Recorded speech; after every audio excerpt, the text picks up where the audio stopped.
जरा इस बात की कल्पना कीजिए कि आपके सामने एक बहुत ही सटीक, बिल्कुल परफेक्ट नक्शा रखा है। उस नक्शे पर हर सड़क, हर इमारत, हर नदी बिल्कुल साफ दिखाई दे रही है। लेकिन फिर अचानक कुछ बदल जाता है। हाँ बिल्कुल, उस नक्शे के ठीक बीचों बीच एक गहरा काला छेद आ जाता है।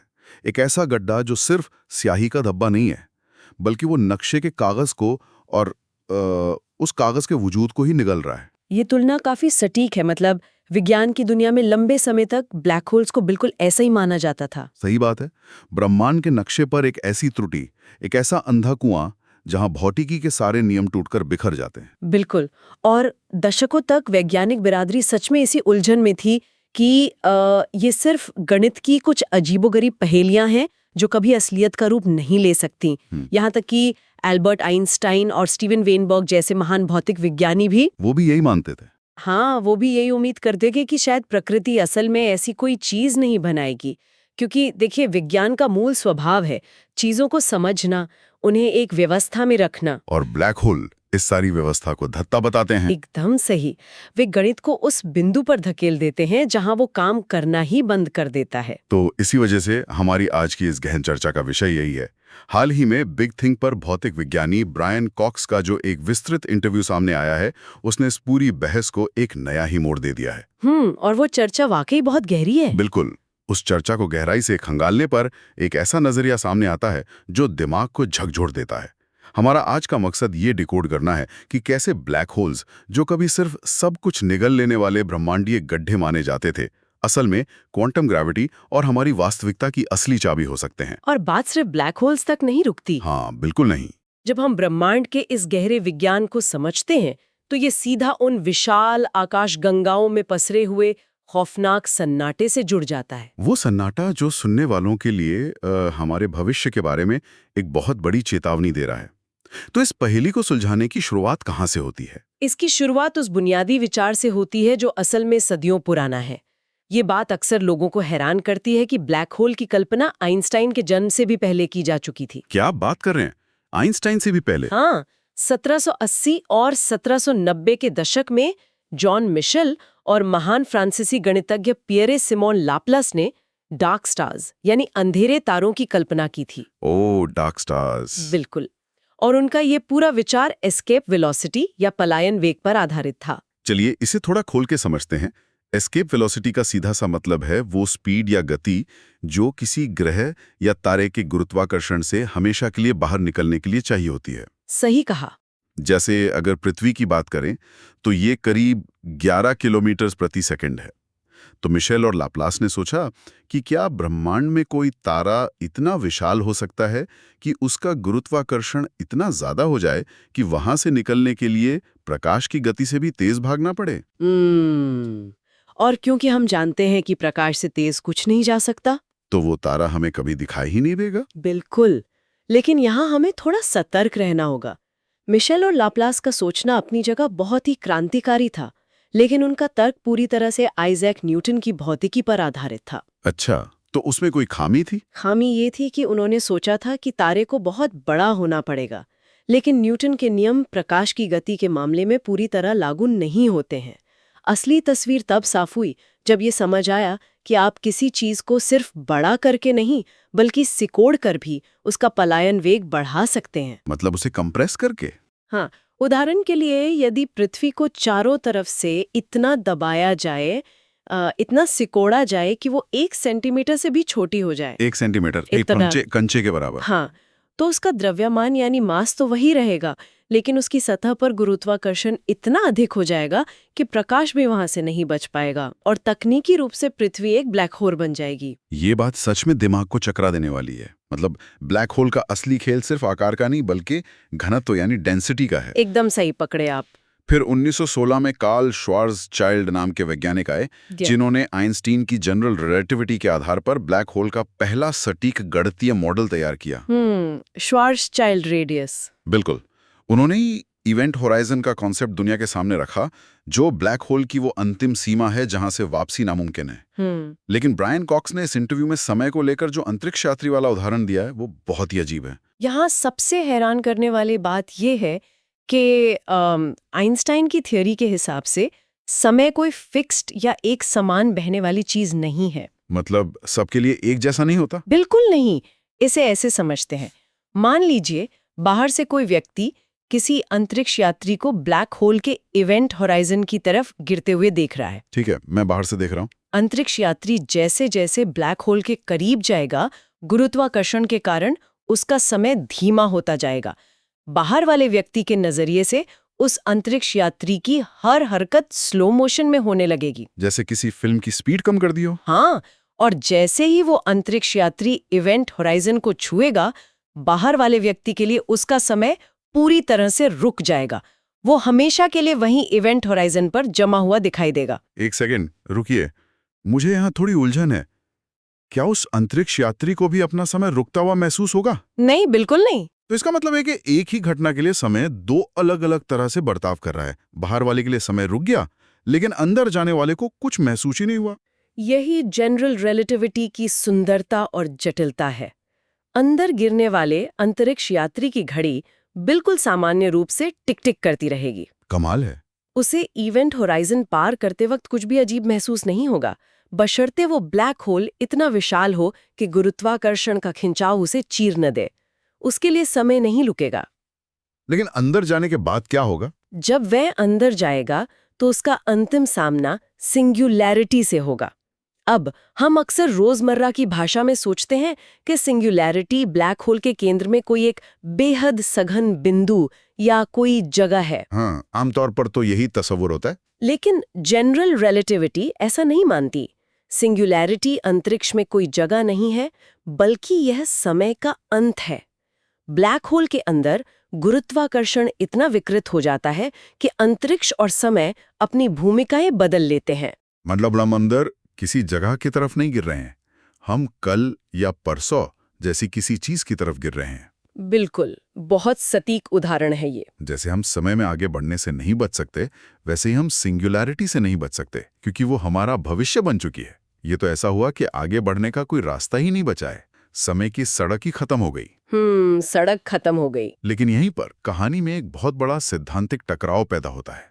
अगर सिंगुलैरिटी समय का अंत है, तो जो चीजें ब्लैक होल में गिरती हैं, उनका आखिर होता क्या है? ये भौतिकी का सबसे बड़ा सिरदर्द रहा है। 1970s के दशक में स्टीफन हॉकिंग ने इस पूरी तस्वीर में क्वांटम मैकेनिक्स को जोड़ दिया, जिसने विज्ञान की दुनिया में भूचाल ला दिया। हाँ, ये भौतिकी के इतिहास का वो बिंदु है जहां 20वीं सदी की दो सबसे महान और सफल थियरीज आमने सामने आकर टकरा गईं। जनरल रिलेटिविटी और क्वांटम मैकेनिक्स। क्वांटम मैकेनिक्स जो सूक्ष्म कणों को समझाती है। हॉकिंग ने दिखाया कि इवेंट होराइजन के किनारे पर हॉकिंग रेडिएशन होता है। वो कैसे काम करता है? क्वांटम मैकेनिक्स हमें बताता है कि ब्रह्मांड में कहीं भी परफेक्ट वैक्यूम या पूर्ण खालीपन नहीं होता। खाली अंतरिक्ष में भी लगातार कणों के जोड़े बनते और मिटते रहते हैं, एक कण और उसका एंटी कण। अच्छा, ये अपने आप बनते बिगड़ते रहते हैं? हाँ, तो हॉकिंग ने हिसाब लगाया कि इवेंट होराइजन के ठीक किनारे पर कभी-कभी इन जोड़ों में से एक कण ब्लैक होल के अंदर गिर जाता है और दूसरा कण बाहर अंतरिक्ष में निकल जाता है। और ये बाहर निकलने वाला कण ही हॉकिंग रेडिएशन है। सही कहा। लेकिन अगर एक कण बाहर जा रहा है तो इसका मतलब है कि ब्लैक होल ऊर्जा खो रहा है। वो धीरे धीरे वाष्पित हो रहा है, यानी इवेपोरेट हो रहा है। बिल्कुल। और खरबों साल बाद वो ब्लैक होल पूरी तरह से गायब हो जाएगा। तो इस सब का आखिर मतलब क्या है? यहीं से इंफॉर्मेशन पैराडॉक्स यानी जानकारी का विरोधाभास पैदा होता है। इसे एक बहुत ही आम उदाहरण से समझते हैं। बताइए। मान लीजिए एक किताब है जिसमें बहुत सारी जानकारी लिखी है। अगर उस किताब को जला दिया जाए तो आमतौर पर हमें लगेगा कि जानकारी नष्ट हो गई। हाँ, राख बन गई। लेकिन सैद्धांतिक रूप से भौतिकी के नियमों के अनुसार अगर हम धुएं के हर एक कण, राख के हर एक टुकड़े और निकली हुई ऊर्जा को इकट्ठा कर लें तो एक महाशक्तिशाली कंप्यूटर उस किताब को वापस बना सकता है। क्योंकि ब्रह्मांड में जानकारी कभी नष्ट नहीं होती। बिल्कुल। लेकिन अगर वही किताब ब्लैक होल में फेंक दी जाए और फिर वो ब्लैक होल हॉकिंग रेडिएशन के जरिए पूरी तरह से गायब हो जाए, तो क्या ब्रह्मांड की मेमोरी डिलीट हो जाती है? किताब की जानकारी कहाँ गई? ये विरोधाभास कोई छोटी मोटी बात नहीं थी। अगर जानकारी सच में हमेशा के लिए नष्ट हो जाती है, जैसा कि स्टीफन हॉकिंग का शुरुआती मानना था, तो हमारे भौतिकी के सारे बुनियादी नियम धराशायी हो जाते हैं। मतलब हमारी पूरी समझ ही गलत साबित हो जाती। हाँ, विज्ञान में यूनिटैरिटी का एक सिद्धांत है जो कहता है कि हम ब्रह्मांड के वर्तमान को देखकर उसके अतीत और भविष्य का सटीक हिसाब लगा सकते हैं। अगर ब्लैक होल जानकारी मिटा रहे हैं तो इसका मतलब है कि कारण और परिणाम का पूरा ढांचा ही टूट गया। कॉज एंड इफेक्ट खत्म। बिल्कुल। और दशकों तक लियोनार्ड सस्किंड और जेरार्ड डी हूफ जैसे महान वैज्ञानिकों ने हॉकिंग के साथ इस बात पर तीखी बहस की। अंततः लंबी रिसर्च के बाद वैज्ञानिक समुदाय इस नतीजे पर पहुंचा कि ब्लैक होल जानकारी को मिटाते नहीं हैं। तो फिर वो जानकारी जाती कहाँ है? जब ब्लैक होल वाष्पित होता है तो वो जो हॉकिंग रेडिएशन बाहर निकालता है वो सिर्फ रैंडम शोर नहीं होता। उस रेडिएशन के कणों के बीच एक बहुत ही सूक्ष्म और जटिल क्वांटम एंटेंगलमेंट होता है जिसमें वो सारी जानकारी सुरक्षित रहती है। यहाँ पर बात सच में बहुत दिलचस्प हो जाती है। इस पैराडॉक्स को सुलझाने के चक्कर में भौतिक विज्ञानियों ने जो खोजा वो ब्लैक होल से भी ज्यादा अजीब है। बिल्कुल। और वो हमारी वास्तविकता पर सीधे सीधे सवाल खड़े करता है। जैकब बेकनस्टीन नाम के वैज्ञानिक ने यह गणना की कि एक ब्लैक होल के अंदर अधिकतम कितनी जानकारी स्टोर की जा सकती है। और उनका नतीजा हैरान करने वाला था। बहुत हैरान करने वाला। सामान्य तौर पर अगर ये पूछा जाए कि एक कमरे में कितनी किताबें आ सकती हैं तो जाहिर है जवाब कमरे के आयतन या वॉल्यूम पर निर्भर करेगा। हाँ, 3D स्पेस पर। लेकिन बेकनस्टीन ने पाया कि ब्लैक होल की जानकारी उसके वॉल्यूम पर नहीं बल्कि उसके इवेंट होराइजन के सरफेस एरिया यानी उसकी सतह पर निर्भर करती है। और ये सतह कोई आम सतह नहीं है। बेकनस्टीन और हॉकिंग ने दिखाया कि इवेंट होराइजन का वो सरफेस एरिया छोटी छोटी प्लैंक इकाइयों में बटा होता है। Planck areas? हाँ, प्लैंक इकाई ब्रह्मांड का सबसे छोटा संभव आकार है। आप कल्पना कर सकते हैं कि ब्लैक होल की सतह पर अनगिनत छोटे छोटे पिक्सल्स मौजूद हैं और हर पिक्सल में जानकारी का एक बिट स्टोर होता है। अच्छा, अंदर जो कुछ भी गिरता है उसकी पूरी 3D जानकारी उस 2D सतह पर छप जाती है। ये एक बहुत गहरा संकेत था कि शायद ब्रह्मांड का काम करने का तरीका हमारी सोच से बिल्कुल अलग है। ये तो ऐसा हुआ कि हम सब एक 3D फिल्म जी रहे हैं, लेकिन हमारी असली सच्चाई किसी दूर रखी 2D रील पर छपी हुई है। अगर हम इसे एक बड़ी तस्वीर से जोड़कर देखें तो इसे ही होलोग्राफी या होलोग्राफिक सिद्धांत कहा जाता है। Holographic universe? बिल्कुल। जोआन माल्दा सेना नाम के वैज्ञानिक ने इसे गणितीय रूप से साबित भी किया। इसका सबसे क्रांतिकारी मतलब ये है कि जिसे हम 3D स्पेस या अंतरिक्ष और समय मानते हैं वे शायद ब्रह्मांड की बुनियादी चीजें हैं ही नहीं। तो फिर वो क्या है? वे किसी गहरी 2D क्वांटम सतह पर मौजूद एंटेंगल्ड कणों से उभरकर सामने आते हैं। इसे इमर्जेंट स्पेस टाइम कहा जाता है। आइंस्टाइन ने एक बार कहा था कि अगर प्रकृति को बहुत ध्यान से देखा जाए तो गहराई में छिपे हुए किसी सच की झलक मिलती है। और ब्लैक होल्स के जरिए हमें वही झलक मिल रही है और कुदरत उसी तकनीक का इस्तेमाल कर रही है जो हम क्वांटम कंप्यूटर बनाने के लिए संघर्ष कर रहे हैं। बिल्कुल। ब्रह्मांड इस जानकारी को अपनी सतह पर ठीक उसी तरह रिडंडेंट तरीके से स्टोर करता है जैसे आज के इंसान क्वांटम कंप्यूटर्स में एरर से बचने के लिए क्वांटम एरर करेक्शन कोड बनाते हैं। क्वांटम कंप्यूटर बहुत नाजुक होते हैं, जरा सी भी गर्मी या कंपन से उनकी जानकारी नष्ट हो सकती है। हाँ, इसलिए जानकारी को कई अलग अलग जगहों पर फैलाकर स्टोर किया जाता है ताकि अगर कुछ हिस्सा खो भी जाए तो बाकी हिस्सों से पूरी जानकारी वापस पाई जा सके। ये सच में गजब है। तो ब्रह्मांड अंतरिक्ष और समय को बनाने के लिए शायद ठीक उसी तकनीक का इस्तेमाल कर रहा है। यही कारण है कि ब्लैक होल्स सिर्फ अंतरिक्ष के अंधेरे कुएं नहीं है,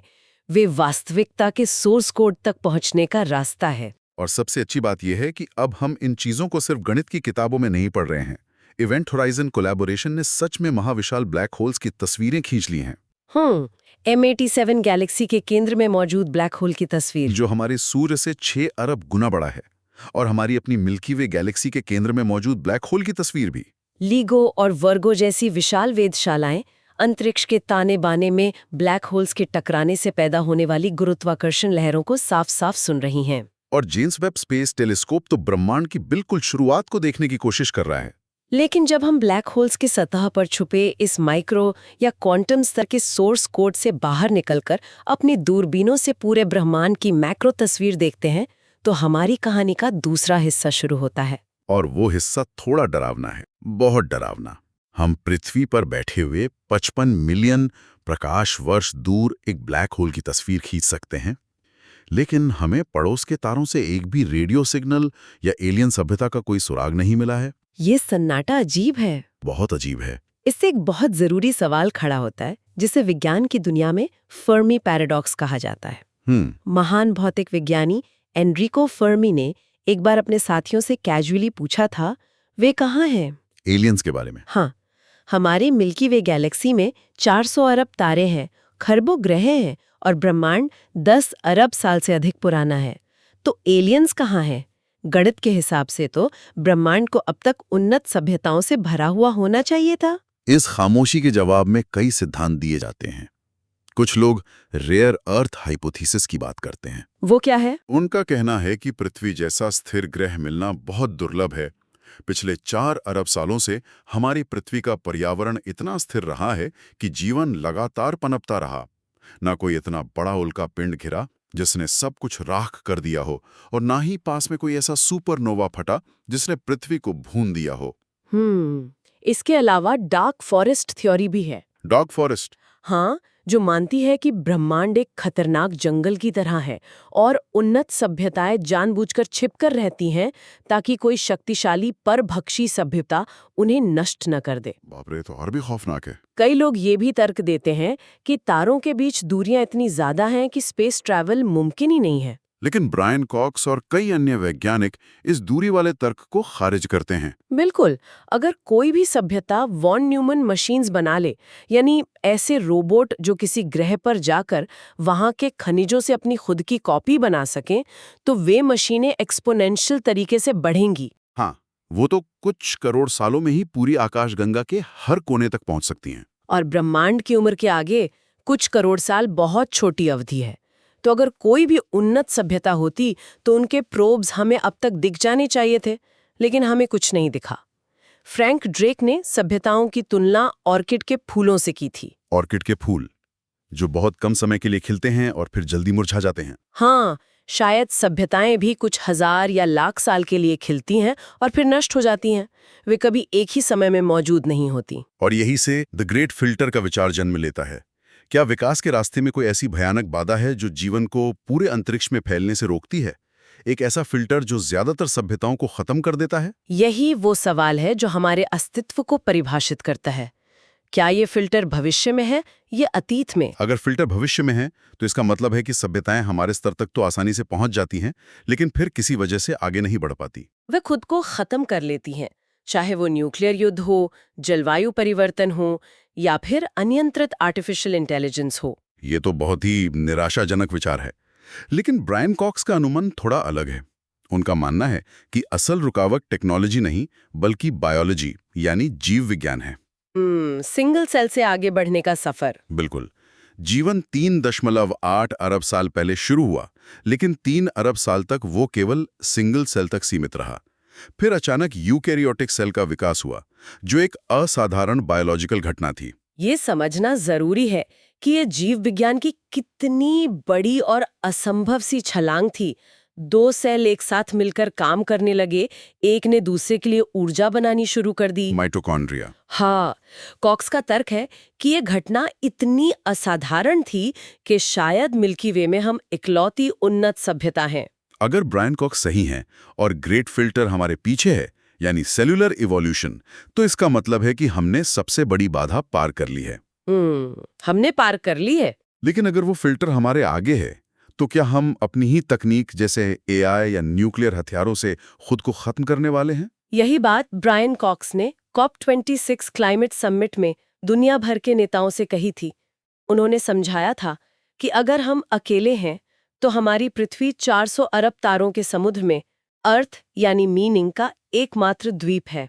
सुनने वालों के लिए ये एक बहुत गहरा एहसास है। बिल्कुल, ब्रह्मांड में क्या हो रहा है उसे समझने वाला हमारे अलावा और कोई नहीं है। अगर हम खुद को नष्ट कर लेते हैं तो हम इस पूरी आकाशगंगा से अर्थ और चेतना को हमेशा के लिए मिटा देंगे। तो ज्ञान प्राप्त करना, इन रहस्यों को डिकोड करना सिर्फ जिज्ञासा नहीं है, बल्कि इस विशाल खामोश ब्रह्मांड में अर्थ को जिंदा रखने का एकमात्र तरीका है। एकदम सही। हम ब्रह्मांड का वो हिस्सा है जो खुद को समझने की कोशिश कर रहा है। इस चर्चा को खत्म करने से पहले मैं एक बिल्कुल नए विचार पर गौर करना चाहूंगा।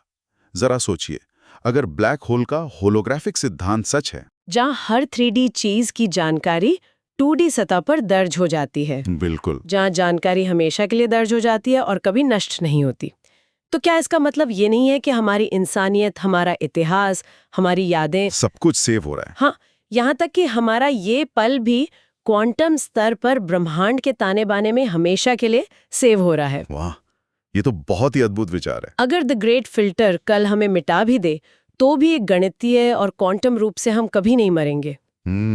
क्या ये संभव है कि ब्रह्मांड असल में अपने बारे में जानकारी सहेजने की एक विशाल मशीन है और हम इंसान सिर्फ उसका पेन ड्राइव है?